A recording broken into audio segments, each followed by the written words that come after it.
Assalamualaikum warahmatullahi wabarakatuh. Perkenalkan, kami dari kelompok 3 mata kuliah Bahan Pakan dan Nutrisi Ternak Dasar, Program Studi Peternakan PSDKU Pangandaran yang beranggotakan Muhammad Rian Gifari dengan NPM 002, Fahar Abdurrahman Rosna dengan NPM 016, dan Fadilah Zaimat Tunisa dengan NPM 037. Pada kesempatan kali ini, kami akan menjelaskan mengenai beberapa bahan pakan, yaitu batang pisang, daun kaliandra, daun centrosema, dan biji kaliandra.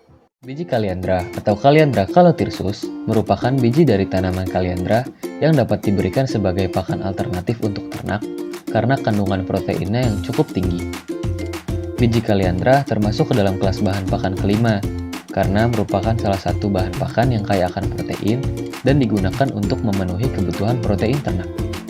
Biji kaliandra memiliki kadar nutrien berupa air sebesar 8-10%, abu 4-6%, protein kasar 20-30%, lemak kasar 3-5%, dan serat kasar 15-20%. Meskipun tinggi akan protein, pemberian biji kaliandra tetap harus diawasi, karena adanya kandungan antinutrisi berupa tanin yang dapat menghambat penyerapan protein, serta mimosin yang dapat menyebabkan gangguan pertumbuhan dan kerontokan bulu pada ternak.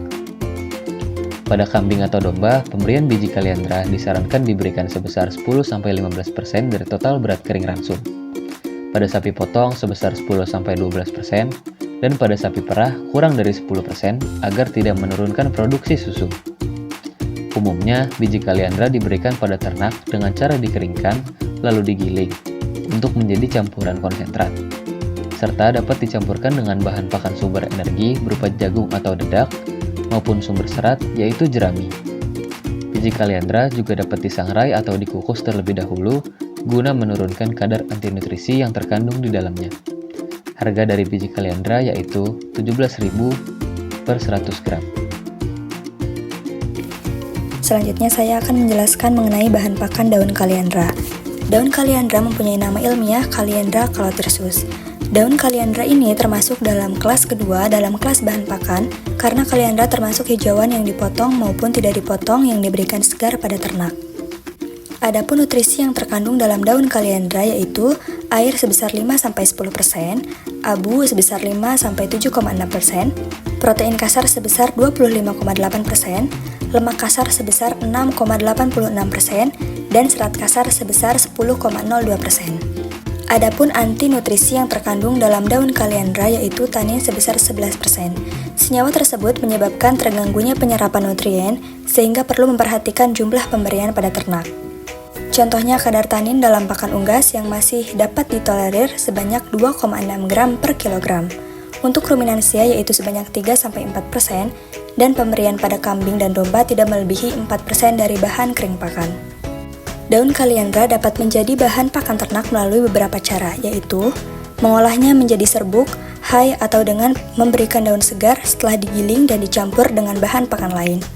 Pengolahan daun kaliandra yaitu yang pertama, pengeringan. Daun kaliandra dapat dikeringkan dengan cara diangin-anginkan atau menggunakan pengeringan buatan seperti oven. Pengeringan ini bertujuan untuk mengurangi kadar air dalam daun sehingga lebih tahan lama dan mudah disimpan. Yang kedua dengan cara penggilingan. Daun kaliandra yang telah dikeringkan dapat dihaluskan menjadi serbuk untuk dijadikan tambahan dalam pakan ternak. Harga daun kaliandra yaitu sekitar 20.000 per 200 gram. Bahan pakan selanjutnya adalah batang pisang atau Musa paradisiasa. Bahan pakan ini termasuk ke dalam kelas bahan pakan kedua karena termasuk ke dalam tanaman hijauan yang dipotong dan diberikan kepada ternak dengan segar. Batang pisang memiliki kandungan nutrien berupa air 90-93%, abu 1,5-2,3%, protein kasar 1,5-3%, lemak kasar 0,2-0,5%, dan serat kasar 15-25%. Batang pisang pula memiliki antinutrisi berupa lignin, asam oksalat, dan juga tanin.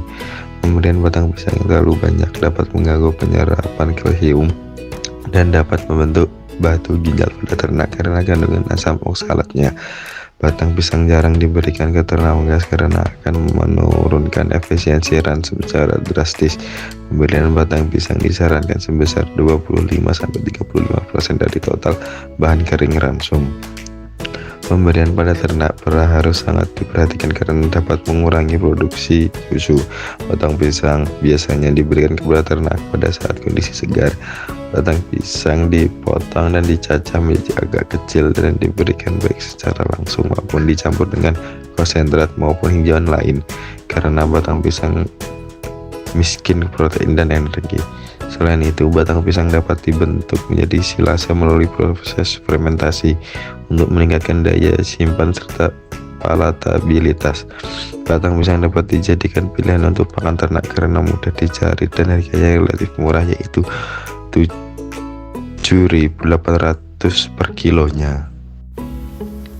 Selanjutnya yaitu daun Centrosema. Daun Centrosema dengan nama ilmiah Centrosema pubescens, daun Centrosema ini termasuk ke dalam kelas kedua dalam kelas bahan pakan. Adapun nutrisi yang terkandung dalam daun Centrosema yaitu air sebesar 35,8%, abu sebesar 8,2%, protein kasar sebesar 23,6%, lemak kasar sebesar 3,6%, dan serat kasar sebesar 31,6%. Adapun antinutrisi yang terkandung dalam daun Centrosema yaitu tanin sebesar 1-5%. Senyawa ini dapat menghambat penyerapan protein dan nutrisi lainnya pada ternak. Selain itu, konsentrasi tanin yang tinggi dapat menyebabkan penurunan nafsu makan dan pertumbuhan ternak. Contohnya, kadar tanin yang diberikan pada unggas yaitu sebanyak 25 gram per kilogram pakan, atau 2-2,5%. Ini dapat bermanfaat bagi unggas, berpotensi meningkatkan kinerja pertumbuhan dan pemanfaatan pakan. Untuk ruminansia diberikan konsentrasi rendah yaitu 2-4% dari total bahan kering pakan. Beberapa penelitian menunjukkan bahwa konsentrasi tanin yang rendah dalam pakan ruminansia dapat memberikan manfaat seperti pemanfaatan protein dan mengurangi bloat seperti parasit internal. Untuk pemberian pada domba dan kambing bervariasi tergantung beberapa faktor seperti jenis Centrosema, kondisi lingkungan, dan tahap pertumbuhan. Daun Centrosema dapat menjadi bahan pakan ternak dengan cara dipanen saat tanaman sedang berproduksi, biasanya pada umur 3-4 bulan setelah penanaman. Pilihlah daun yang muda dan hijau cerah. Yang kedua yaitu pengeringan. Jika ingin menyimpan daun Centrosema untuk jangka waktu yang lebih lama, daun dapat dikeringkan. Daun yang telah dipanen diletakkan di tempat yang teduh dan berventilasi baik, kemudian dibiarkan sampai benar-benar kering. Harga daun Centrosema yaitu sekitar 23.000 per 500 gram.